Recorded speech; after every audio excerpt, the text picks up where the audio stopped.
Uganda, a country of beauty, resilience, and untold stories. But hidden in its history is a tragedy so brutal that many still struggle to speak about. In July 1989, in a small place called Mukura, over 60 people were locked in a rail wagon and burnt alive. This is the story of the Mukura Massacre. It's Jesse into the shadows. Mukura is located in eastern Uganda, Teso sub-region, in Ngora district. Back then it was known as Kumi district. At that time, Uganda was under the leadership of President Yoweri Kaguta Museveni, who had come to power after very many years of a civil war. But peace had not reached in every corner of the country. In Teso, a rebel group known as Uganda People's Army, UPA, was fighting against the government of NRA, National Resistance Army. And caught in the middle were the ordinary citizens.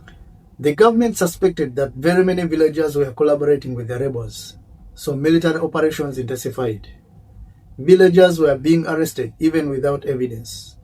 Men, women, even children, accused of being rebels. One of the survivors recalls, "As I slept, I heard a very loud pounding at the door. It was very early in the morning. The cock had just crowed. I realized that something was wrong. So I went out of the house. I was immediately arrested by the soldiers, and I was ordered to join other prisoners whom the soldiers had already captured. We were all taken to Akeite Primary School, and we were beaten as we were being taken. Fear spread quickly, because in war, the truth becomes the first victim." It was July 1989. Soldiers rounded up dozens of civilians in Mukura. They were beaten, accused, and forced towards the Okungulu railway station. There stood a metal wagon, hot, enclosed, with no ventilation. The detainees were pushed inside, over 60 people packed tightly together. The doors slammed shut. At first, there were screams. People begged for mercy, but the soldiers walked away. Hours passed. Inside the wagon, the heat became unbearable. Oxygen ran out. Panic turned into desperation. Some people tried to break the walls, others prayed, but there was nowhere to escape. One by one, they suffocated, and then the fire started. Nobody knows how the fire started. Some of the survivors say it was deliberate, others say it was an accident. But what is certain, all those who were inside, they had no chance. Locked in, with no air, no help, no way out. Bodies burned together. The voices faded into silence. By the time the doors were opened, it was already too late. A few people survived, not because that they were spared, but because they were near tiny gaps where just enough air slipped through. They lived to tell the story. Stories of screams in darkness, of people collapsing beside them, of heat so intense it felt like death itself. The sight was unimaginable.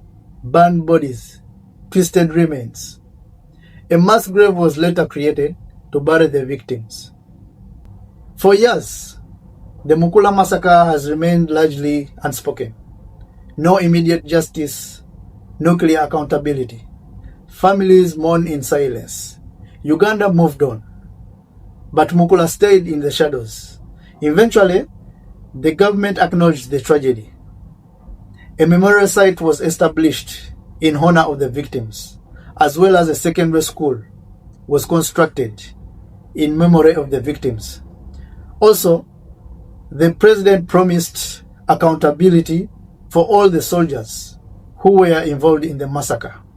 For many, the pain never left. Today, Mukura stands as a reminder of what happens when power goes unchecked, when civilians are treated as enemies, when fear replaces humanity. It is not just a Ugandan story, it is a human story, a warning to the world that silence can be just as dangerous as violence. The victims of Mukura had names, they had families, they had dreams, and though their lives ended in darkness, their story must never be forgotten, because remembering is the first step toward justice. This is the Mukura Massacre. My question over to you. Would you visit a memorial site where death has happened?